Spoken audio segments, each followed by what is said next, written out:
Every morning, millions, maybe even billions of people around the world start their day with a jolt of caffeine.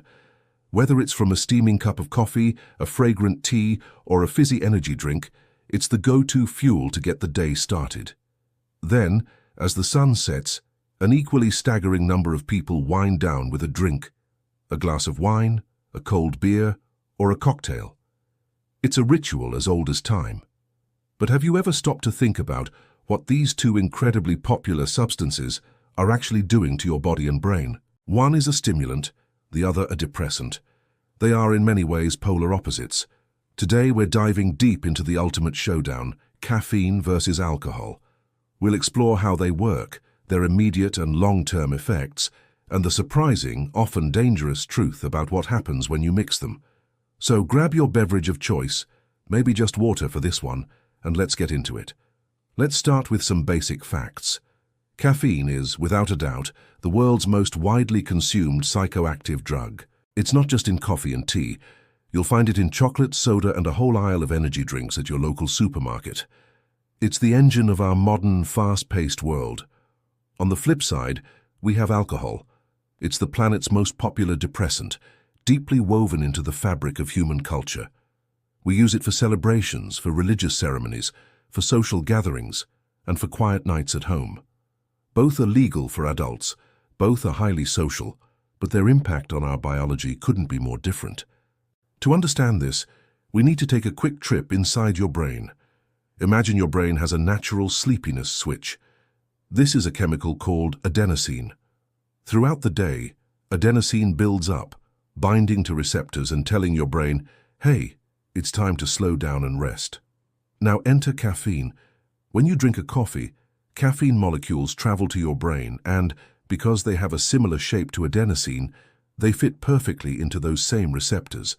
But instead of turning them on, caffeine blocks them. It's like putting a piece of tape over the light switch. Adenosine can't bind, so your brain never gets the tired signal. This cellular trickery is what makes you feel alert, awake, and focused. Caffeine doesn't stop there. It also gives your adrenal glands a little nudge, encouraging them to release adrenaline, the fight-or-flight hormone. This is why your heart might beat a little faster, your blood pressure might rise, and you feel a surge of energy, ready to take on whatever task is in front of you. Now, let's switch gears to alcohol. If caffeine is blocking the off switch, alcohol is hitting the dimmer switch for your entire nervous system. It does this primarily by boosting a neurotransmitter called GABA, which stands for gamma-aminobutyric acid. GABA is the brain's main calming chemical. Its job is to slow things down, reduce neuronal excitability, and basically tell your brain to chill out. Alcohol enhances GABA's effects, which is why that first drink can make you feel relaxed, less anxious, and more sociable. It lowers your inhibitions.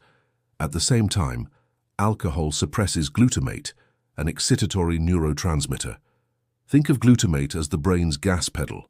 By pressing the brake, GABA, and easing off the gas, glutamate, alcohol effectively slows down communication between your brain cells. This is the reason your coordination becomes clumsy, your speech might start to slur, and your reaction time plummets. So, we have caffeine, the great awakener, and alcohol, the great relaxer. Let's look at what that feels like in the short term. You have a big project due, so you down a large coffee. Within minutes, you might feel more focused, your thoughts are clearer, and you feel motivated to get to work. But what happens if you have one cup too many? You might cross a line. That focus turns into jitters, that motivation becomes anxiety. Your heart might start racing, you could get a headache, and you might find yourself making frequent trips to the bathroom because caffeine is also a diuretic. Now picture yourself at a party, you have a drink. You might feel happy, talkative, and a bit more confident. You're laughing, you're relaxed. But as your blood alcohol level continues to rise, the effects change. Your judgment starts to get cloudy, your movements become less precise. You might say or do things you wouldn't normally. Push it even further, and you enter dangerous territory. Your speech becomes heavily slurred, you might stumble or fall, and your decision-making becomes severely impaired. This can lead to risky situations, go even further, and the risks become life-threatening. Memory blackouts, severe vomiting as your body tries to expel the poison, and in the worst cases, alcohol poisoning. which can shut down the parts of your brain that control basic life support functions like breathing and heart rate. So the immediate effects are starkly different. But what about the long game? What happens when these substances become a regular part of our lives over years or decades? Let's look at caffeine first. The long-term research on caffeine, particularly from coffee, has some surprisingly good news. Studies have shown that moderate regular coffee consumption may be linked to a lower risk of several serious conditions, including type 2 diabetes, Parkinson's disease, liver disease, and even certain types of cancer. The antioxidants and other compounds in coffee seem to have protective effects. However, moderate is the key word. For most healthy adults, that's about 400 milligrams of caffeine a day, which is roughly 4 cups of coffee. If you consistently consume high doses, the long-term picture isn't as rosy. It can lead to chronic insomnia, persistent anxiety, heart palpitations, and high blood pressure. Some research also suggests that very high caffeine intake could interfere with calcium absorption, potentially affecting bone health over time. Now let's turn to alcohol, and here the story gets much darker. While you might hear about the potential heart benefits of a single glass of red wine, the scientific consensus is that heavy, long-term alcohol use is devastating to the human body. It's toxic to nearly every organ. The liver, which is responsible for processing alcohol, is often the first to suffer, leading to conditions like fatty liver, alcoholic hepatitis, and cirrhosis.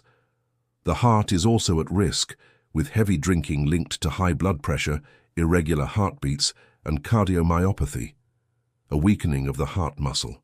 The risk of several types of cancer, including mouth, throat, esophagus, liver, and breast cancer, increases significantly with alcohol consumption. The brain doesn't escape either. Chronic heavy drinking can lead to brain shrinkage, permanent memory loss, and difficulty with learning and problem solving. It's a leading cause of preventable health problems worldwide.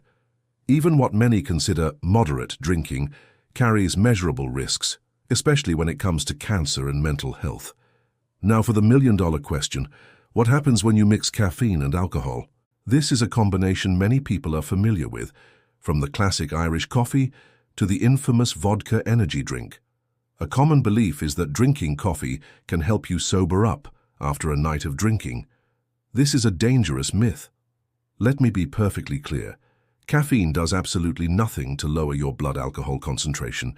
Your liver metabolizes alcohol at a constant rate, and a cup of coffee won't speed that up. So what does caffeine do? It masks the sedative effects of alcohol. Remember, alcohol is a depressant. It makes you feel tired and slows you down. Caffeine, a stimulant, counteracts that feeling of drowsiness. It makes you feel more awake and alert, but here's the crucial part. You are still just as drunk. This creates a state of being a wide-awake drunk. Your coordination, judgment, and reaction time are still just as impaired as they would be without the caffeine. But because you don't feel as tired or drunk, you might be tricked into thinking you're fine. This can lead to a cascade of terrible decisions. You might think you're okay to drive, you're not. You might feel up for another round of drinks, pushing your body closer to alcohol poisoning. This dangerous combination can lead people to engage in riskier behaviors because their internal alarm bells, which would normally tell them to stop, have been silenced by the caffeine. On top of that, mixing a stimulant with a depressant sends mixed signals to your central nervous system and can put a significant strain on your heart. For this reason, health experts around the world strongly advise against mixing caffeine and alcohol. So let's bring it all together. Here's the bottom line. Caffeine is a stimulant that works by blocking your brain's sleepiness signals, making you feel awake and energized. Alcohol is a depressant that enhances your brain's calming signals, making you feel relaxed but also slowing down your functions. In the short term, caffeine boosts alertness, while alcohol impairs it. In the long term, moderate caffeine intake may offer some health benefits, whereas heavy alcohol use is unequivocally harmful. And when you mix them, you get a dangerous combination that tricks your brain into thinking you're sober when you are not, increasing the risk of overconsumption and poor decisions. Both of these substances can be a part of a balanced lifestyle when used mindfully and in moderation, but abuse of either one can lead to serious health consequences, and combining them is a gamble that's just not worth taking. The next time you reach for your morning coffee or your evening drink, take a moment to remember the powerful and profoundly different ways they act on your body and mind. Understanding how they work is the first step toward making smarter, healthier choices. Awareness is your power. Thank you so much for joining me on this deep dive. If you found this video helpful and learned something new, I'd really appreciate it if you could hit that like button. And for more content that breaks down the science behind your daily life, make sure to subscribe and ring that notification bell. Stay curious, stay healthy, and I'll see you in the next video.